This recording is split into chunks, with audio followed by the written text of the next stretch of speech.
नमस्कार, once again welcome to कार्मिक roots. मैंने सोचा लगे हाथ जेनेटिक डिजीज़ पे भी बात कर ही ली जाए। तो जेनेटिक डिजीज़ेज़ के ऊपर अगर हम देखें तो इसके बहुत सारे कारण हैं। पर कर्मों के आधार पर अगर हम जेनेटिक डिजीज़ को डिकोड करें तो ये निकल के आता है कि हम सब 5 तत्वों से बने हैं। पृथ्वी, जल, आकाश, वायु और अग्नि। ये सब में कॉमन है। हम में, हमारे जनरेशन्स में हम जन्म लेते हैं, फिर हमारे कर्म शुरू होते हैं। पहली साँस लेने से लेकर आखिरी साँस तक हम पर बहुत सारा ऋण इकट्ठा हो चुका होता है। माता-पिता, समाज, गुरुजन, मित्र, रिश्तेदार, व्यवसाय और बहुत कुछ हम चुका भी रहे होते हैं। किसी का कर्ज़ा, किसी की सेवा या किसी के अपशब्द सुनकर। ये सब कर्ज़ा है। किसी की सेवा मतलब आप जो हम किसी की सेवा करके चुकाते हैं या किसी से अपशब्द सुनकर चुकाते हैं या पैसे के थ्रू कर्ज़ा चुकाते हैं। अब बीमारी भी एक कर्ज़ा ही है, जो एक व्यक्ति चुकाने आया है। एक बंदा जिसे डायबिटीज़ है, बहुत लाज़मी है कि उसकी किसी एक संतान में या संतान की संतान में डायबिटीज़ आए। ये साइंस भी कहता है। क्यों? क्योंकि वो जीन्स के थ्रू आगे पास पास ऑन होती है। पेरेंट्स से बच्चों में, बच्चों से फिर उनके बच्चों में। डायबिटीज़ तब होती है जब लगातार पाचन क्रिया खराब हो, यानी अग्नि तत्व की कमी हो और चर्बी की वजह से या गलत किसी व्यसन की वजह से भीतरी आंतों को वो पोषण नहीं मिल पा रहा है जिससे सारा शरीर चलता है। हमारा पित्ताशय यानी जिगर चर्बी को हटा नहीं पा रहा है और पाचन के लिए ज़रूरी जूसेस बन नहीं पा रहे हैं और स्ट्रेस में ये प्रक्रिया तेज़ हो जाती है। खाना-पीना और अव्यवस्थित हो जाता है। बिना व्यायाम के ये ग्रंथि धीरे-धीरे शिथिल हो जाती है और इसके चलते जूसेस के अभाव में पैनक्रियाज़ का इंसुलिन बैलेंस भी गड़बड़ा जाता है। ग्लूकोज़ लेवल बढ़ जाते हैं और नतीजा diabetes.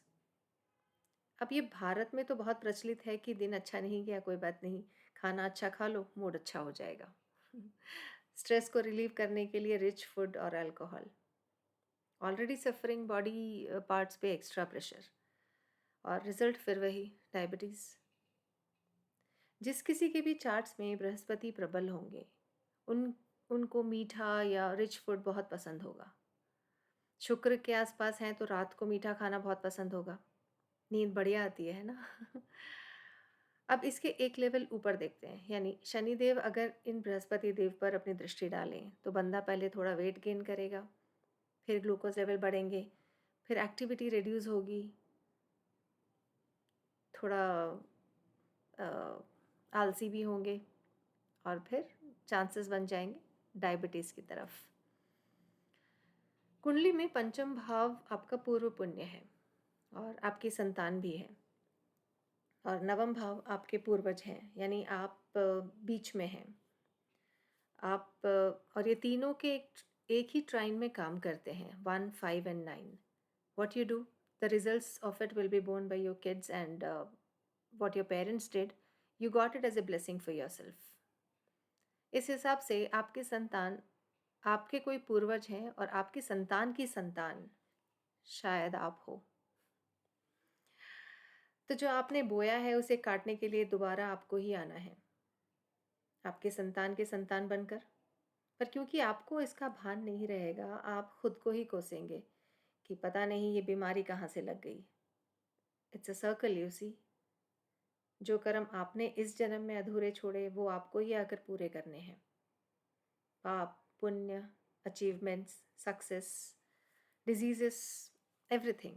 And hence, genetically, every mistake we make in any previous of our births, we are here to fulfill that one more time or bear the fruits of it. So, drinks, drugs, toxic substances, miscarriages, weak fetal developments due to teratogens and special child situations, all are at some point of time connected with excess of tamasic gun. हमारा खान-पान अच्छा हो और संतुलित मात्रा में सब कुछ हो, तो हम अपनी ज़िम्मेदारी एज़ पेरेंट्स बहुत अच्छे से निभा सकते हैं। क्योंकि क्या पता उन्हीं की संतान बनकर लौट के दोबारा आना हो। तो ऐसा नहीं होना चाहिए कि खुद के कर्म की वजह से खुद भी दुखी और संतान भी दुखी। द शो तो must go on, you see. आज्ञा।